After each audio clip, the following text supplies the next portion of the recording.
মানতে হবে। পাকা রাস্তা হচ্ছে আমাদের ভোট কর্মসূচি চলছে চলবে, চলবে।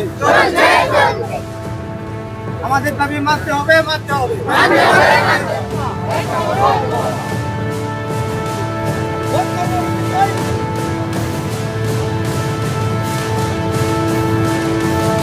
আমরা রাস্তা অবরোধ করছি কারণ আমাদের এই রাস্তাটা অনেকদিন ধরে মানে রাস্তা বেহাল অবস্থা।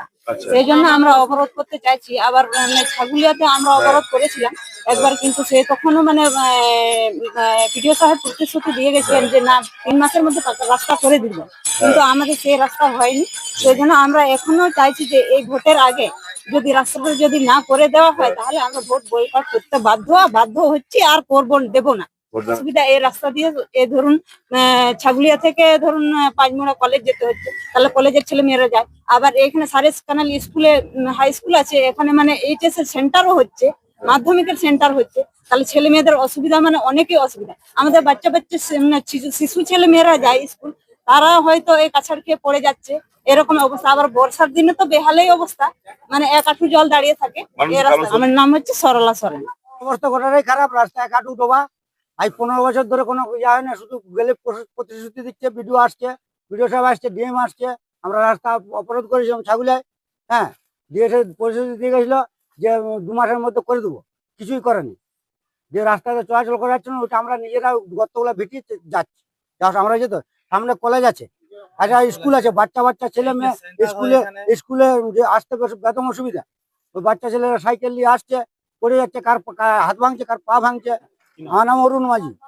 না দেখুন, এটা আপনাদেরকে আমি জানিয়ে রাখি, এই গ্রামবাসীদের এটা দীর্ঘদিনের দাবি ছিল। এই রাস্তাটি যশোদানন্দনপুর থেকে চাঁথড়া, যেটা 6 কিলোমিটার রাস্তা রয়েছে নাকাইজুড়ি গ্রাম পঞ্চায়েতের অধীনে, এবং সেই রাস্তাটা ওদের দাবি অনুযায়ী আমরা ইতিমধ্যেই সেই রাস্তার কাজ শুরু করার জন্য আবেদন রেখেছিলাম মাননীয় মুখ্যমন্ত্রী মমতা বন্দ্যোপাধ্যায়। সেই আবেদন, সাধারণ মানুষের যে অসুবিধার কথা, সেই আবেদনের কথা মাথায় রেখে উনি ইতিমধ্যেই রাস্তাটি পথশ্রী প্রকল্পে স্যাংশন করে দিয়েছে। 29/12/2025 রাস্তার যে কাজ শুরু হওয়ার কথা, সেই লিস্ট আমাদের কাছে চলে এসেছে।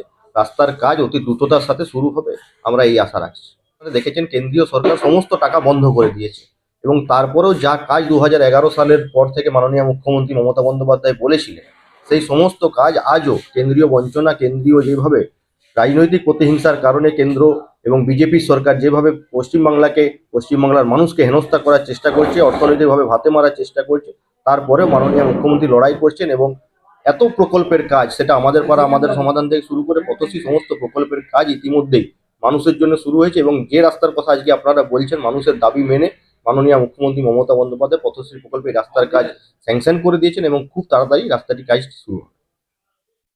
খানালি এখন নয়, আজকে দীর্ঘদিন ধরে তাদের রাস্তাঘাটের আবেদন জানিয়ে আসছে। পঞ্চায়েত সমিতি, জেলা পরিষদ, এখানে সবই তো তৃণমূলের তত্ত্বাবধানে চলছে গোটায়। কিন্তু ওই সকল জায়গার দিকে দেখে কোনো লাভ নেই, কারণ ওখানে তৃণমূলের নেতাদের রোজগার হবে না। আর এই যে মমতা ব্যানার্জির ঢপের শ্রী বেরিয়েছে না, রূপশ্রী, স্বাস্থ্যশ্রী, যত ধরনের শ্রী, ওই রাস্তায় কোনো শ্রী প্রকল্প হবে নাই। কারণ ভোট আসছে, যেখানে রোজগার আছে সেখানে রাস্তাঘাট হবে। তো কী হচ্ছে এলাকা মানুষই বলতে পারবে, কারণ তারা বঞ্চিত মানুষ। আজ আদিবাসী সমাজের, অথচ আদিবাসীদের জন্য মমতা ব্যানার্জি কান্নায় গলা ভেসে যায়। তাদের হচ্ছে যেখানে রোজগার সেখানেই তৃণমূল আছে। পঞ্চায়েত সভাপতির কাছে মনে হয় ঠিকভাবে কমিশনটা পৌঁছায়নি। একটা জায়গার কাজ হয়ে গেছে, টেন্ডার হয়ে গেছে, কিন্তু সেই জায়গাতে এখনও পর্যন্ত রাস্তার কাজ শুরু হলো না। মানুষের জিজ্ঞাসা করার পরে বলছে টেন্ডার হয়েছে, কাজটা হবে। কখন হবে? ভোট তো আর কয়েকদিনের মধ্যে ঘোষণা হবে, রাস্তার কাজটা কখন হবে? আর যদি হয়েই থাকে, আমি পঞ্চায়েত সমিতিকে সভাপতিকে বলবো এই ধরনের বিয়াল্লিপনা কথাবার্তা না বলে যত দ্রুত সম্ভব রাস্তাটা করা যায় তার ব্যবস্থা করুন।